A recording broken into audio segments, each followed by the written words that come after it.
एक घने जंगल में एक लूसी कौवा रहता था। उसकी आदत बहुत ही खराब थी। अपने घर में रखे दाने को छोड़कर वो दूसरे पक्षियों के घोंसले में जाकर उनके दाने खाना पसंद करता था।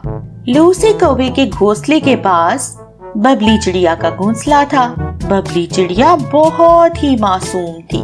वो अपने एक छोटे से बेटे बंटी के साथ रहती थी। एक दिन सुबह सवेरे जब लूसी कौवा उठता है तो उसे बहुत भूख लग रही होती है। वो सोचता है, अरे भूख लग रही है, क्या खाऊं? ये दाना तो बहुत दिन पहले का जमा किया हुआ है। ऐसा करता हूँ, किसी पक्षी के घर बहाने से जाता हूँ, वहाँ ताजा खाना खा लूंगा। ये कहकर वो अपने घोंसले से उड़कर बबली चिड़िया के घोंसले में चला जाता है। बबली चिड़िया घोंसले में नहीं होती। बंटी को देखकर लूसी कौवा सोचता है, मुझे लगता है बबली चिड़िया दाना लेने गई होगी। मैं कुछ देर बंटी के साथ बैठकर बातें करता हूँ, तो अब तक बबली चिड़िया ताजा दाना लेकर आ जाएगी।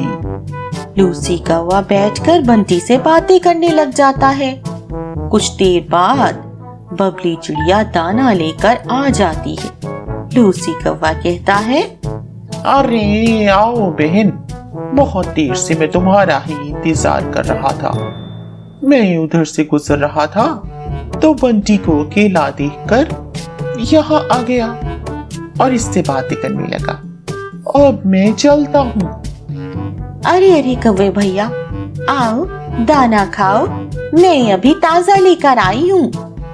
अरे नहीं बहन, मैं तो अभी अपने घोंसले से दाना खाकर आया हूँ। तुम बार बार इतना कह रही हो तो चलो थोड़ा सा खा लेता हूँ। वैसे भी मुझे भूख नहीं है।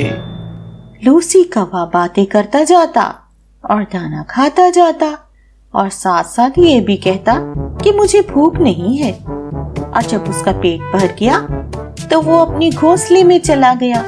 कुछ दिन बाद बबली चिड़िया बंटी को लेकर दूसरे जंगल अपनी माँ के घर चली गई। उधर लूसी कौवा परेशान हो गया कि अब वो किसके घर से दाना खाएगा। अपनी आदत से मजबूर लूसी कौवा किसी और पक्षी का घर ढूंढने लगा। उड़ते उड़ते वो एक गिद्ध के घोंसले में पहुंच गया। वहां गिद्ध का बच्चा बैठा था और साथ में गोश्त भी रखा हुआ था। लूसी कौवे के मुंह में पानी भर आया और वो जाकर गिद्ध के घोंसले में उसके बच्चे के साथ बैठ गया और उससे कहा, अरे तुम यहाँ अकेले बैठे क्या कर रहे हो? अरे अंकल, मैं तो अपने घोंसले में बैठा हूँ। आप हमारे घोंसले में क्या करने आए हैं? हाँ बेटा, तुम मुझे नहीं जानते। मैं तुम्हारी माँ का रिश्तेदार हूँ। मुझे अच्छी तरह से जानती है वो। अरे अंकल, ये तो अच्छी बात है। आप हमारे घर पहली बार आए हो। आप जब तक ये गोश्त खाओ तब तक माँ भी आ जाएगी। अरे नहीं बेटा, मुझे भूख नहीं है।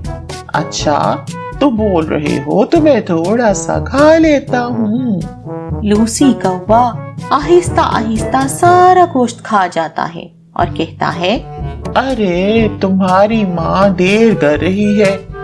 मैं आज चलता हूँ, फिर किसी दिन आऊंगा। अपनी माँ को मेरा सलाम कहना। तभी उधर गिद्ध आ जाती है। गिद्ध को देखकर लूसी कौवा कांपने लगता है। अरे तुम कौन हो और यहाँ मेरे बच्चे के साथ क्या बातें कर रहे हो? अरे माँ, आप उसे नहीं जानती? इस अंकल ने तो कहा था ये आपका दूर का रिश्तेदार है और आपसे मिलने आए हैं। हाँ, मैंने उनकी बहुत खिदमत की और घोंसले में रखा गोश्त भी आपके रिश्तेदार को खिला दिया। अरे ये मेरा कोई रिश्तेदार नहीं है। पता नहीं ये कौन है। तुमने उसे गोश्त क्यों खिलाया? अरे रुक कौवे, तुझे तो मैं अभी देखती हूँ। लूसी कौवा उड़ने लगता है। गिद्ध उस पर हमला करती है। लूसी कौवा जख्मी हो जाता है और बड़ी मुश्किल से अपनी जान बचाकर अपने घोंसले में आ जाता है। रात को उसे बहुत भूख लगती है। वो जख्मी होने की वजह से उड़ भी नहीं सकता। अरे, अब यहीं घर में रखा हुआ दाना खाना पड़ेगा। ये कहकर वो दाना खाने लग जाता है। दाना खाने के बाद वो कहता है, अरे, ये तो बिल्कुल वैसे दाने हैं जैसे मैं बबली चिड़िया के घर खाता था। लूसी कौवे को अपनी गलती का एहसास होता है और वो अपनी आदत बदलने का वादा कर लेता है कि वो कभी किसी भी पक्षी के घर जाकर लूसीपन का मुजाहिरा नहीं करेगा, बल्कि अपने घर में रखा हुआ दाना खाएगा।